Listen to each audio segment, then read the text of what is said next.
All right, let's continue with our tour of what was just an incredible, incredible weekend. And I have something for you that is not just amazing, it's also really smart.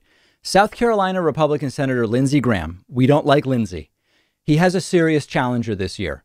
It's Democrat Jaime Harrison. And the polling looks like this really could be a fight. I'll tell you that in a moment. Lindsey Graham also, aside from being a horrible senator, has all sorts of possible coronavirus exposure, especially now that tons of people at the White House and around Trump have the virus. So there was a debate over the weekend, Lindsey Graham versus Jaime Harrison, and Jaime Harrison brought his own plexiglass barrier to put around himself to protect him from Lindsey Graham's germs. This is the perfect combination of being hilarious from like a visual optics perspective, but also completely reasonable given the irresponsibility of the Republican Party and the fact that the virus is spreading like wildfire among Republicans who are close to Donald Trump. Chris Christie has tested positive. Kellyanne Conway has tested positive, and on and on. Lindsey Graham recently had contact with Republican Senator Mike Lee. Mike Lee has tested positive and was at that Amy Coney Barrett super spreader event in the White House last Saturday. And so Jaime Harrison bringing his own plexiglass, and that actually came up during the debate. Check this out. Here is Jaime Harrison. Not Judge Barrett, not the Supreme Court. You know, this has impacted me personally, Judy.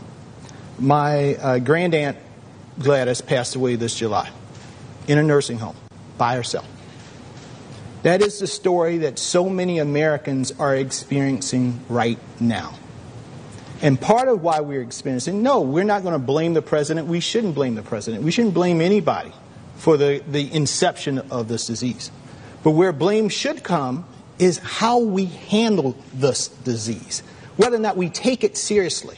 You know, tonight I am taking it seriously. That's why I put this plexiglass up, because, you know, it's not just about me. It's about the people in my life that I have to take care of as well. My two boys, my wife, my grandmother. This debate was truly a brutal drubbing by Jaime Harrison of Lindsey Graham. And it's South Carolina. Lindsey Graham may well get reelected. But one of the best moments for Jaime Harrison and the worst for Lindsey Graham was when Jaime Harrison went after Lindsey aggressively for being a complete and total hypocrite on the Supreme Court nomination of Amy Coney Barrett. Remember that Lindsey Graham back in 2016, when they held off and suppressed and obstructed the nomination of Merrick Garland, Lindsey Graham said, "Hold me to it. Even if this happens with Trump, we're not doing it in the last year, blah, blah, blah, blah, blah." And then now Lindsey Graham says, Amy Coney Barrett, yeah, let's do it. Jaime Harrison calls him out, and it's great. It reminds me of playing Monopoly with my son. You change the rules. He changes the rules every time he gets. You know, Senator, you said, use my words against me. And you said it after the Kavanaugh meetings, not before the Kavanaugh hearings, after the Kavanaugh hearings. And your words, your promise was that no judicial nominee should be considered or approved or what have you in the last year of an election. And you even named President Trump when you said it. And so this is my thing. You know, my grandfather always taught me, he said, Jamie, a man is only as good as his word. Well, Senator, how good is your word when you made a promise to the American people? And even more, you made a promise to the folks in South Carolina that you wouldn't be doing what you're doing right now. And of course, Jaime Harrison is 100% correct. Lindsey Graham is a huge hypocrite on this. The Republicans haven't shown that they care about hypocrisy, but Lindsey is a massive hypocrite, and it's just a really bad performance by Lindsey Graham. He seemed rattled throughout. A really funny moment. Lindsey Graham seems perplexed here. He seems visibly perplexed about where is the money coming from? Who are these people donating money to Jaime Harrison? He simply can't conceive of the idea that a lot of people, even in South Carolina, just don't like him. He thinks it's some kind of Democratic conspiracy. It's like, no, when people don't like you and they know you, they often donate to your opponent. That's it. It was about ads and money. Let's talk about money in politics. Where the hell is all this money coming from? What is it about South Carolina that's attracted almost $100 million into Jaime Harrison, Mr. Harrison's coffers. They hate me. This is not about Mr. Harrison. This is about liberals hating my guts because I stood up for Kavanaugh when they tried to destroy his life. This is about me helping Donald Trump. The only good Republican is one that tries to undercut Trump. I lost to President Trump when I ran for president. If you don't remember me running for president, it's not your fault. Didn't last that long. That is completely right. It was crazy when Lindsey Graham went on that lunatic rant defending Brett Kavanaugh. People don't like him because of it. Many people. It has been ridiculous to watch Lindsey Graham defend anything that Donald Trump does while always trying to pretend that he's one of the reasonable Republicans. Now, there is a real opportunity here for Lindsey Graham to be defeated. The entire point of this segment is to remind you there is an alternative to Lindsey Graham in South Carolina. Yes, Jaime Harrison is not the most progressive of progressive Democrats. Yes, he's been a South Carolina Democratic Party insider for a while. But we're talking about removing Lindsey Graham here and possibly taking the Senate, which would lead to actually getting things done if indeed Joe Biden is able to defeat Donald Trump.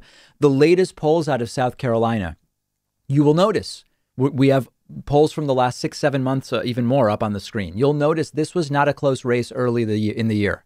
Lindsey Graham was up 13 and 17 in February. But by July, Lindsey Graham was only up by 7. But the last 4 polls in this race from August and September are 3 ties and Lindsey Graham ahead by only 1. This is South Carolina, my friends, and a Democratic challenger could defeat a longtime incumbent Republican senator. If you're looking at a race to get involved in phone banking or in other ways, this is a beautiful race. And when we talk about, you know, Trump's not looking great in Georgia, Trump's not looking great in Texas, but he'll still win, but he may have to fight for it. This is one where it really could just be a win for Democrats. It's not just the benefit of Lindsey will have to spend money defending his seat. That's great, but we could actually go for a win here. We should do it. It could be the seat. Any one of these close races could be the seat that flips the Senate to Democrats. And this is one I would recommend you get involved in. If you love feeding your intellectual curiosity, but you're always struggling to find the time, check out one of my all-time favorite apps called Blinkist. Blinkist lets you consume an entire book on your way home from work. They take thousands of popular nonfiction books, condense each one into text or audio that you can get through in just 15 minutes, and you get all of the important core ideas and information from that book. It's perfect if you don't have enough time to do all the reading you want to do, or if you just want to sample a book before you buy the entire thing. I recently read A Brief History of Time, of course, by the great Stephen Hawking. This is a book that I have been aware of for so long, and other things got in the way, and it was fantastic to check it out on Blinkist. Blinkist has books on politics, philosophy, science. They have 27 different nonfiction categories, and a subscription is only about $8 a month, and you get the entire library. But you can try it totally free and get 25% off a subscription when you go to Blinkist.com/Pakman. I've put the link right underneath this video.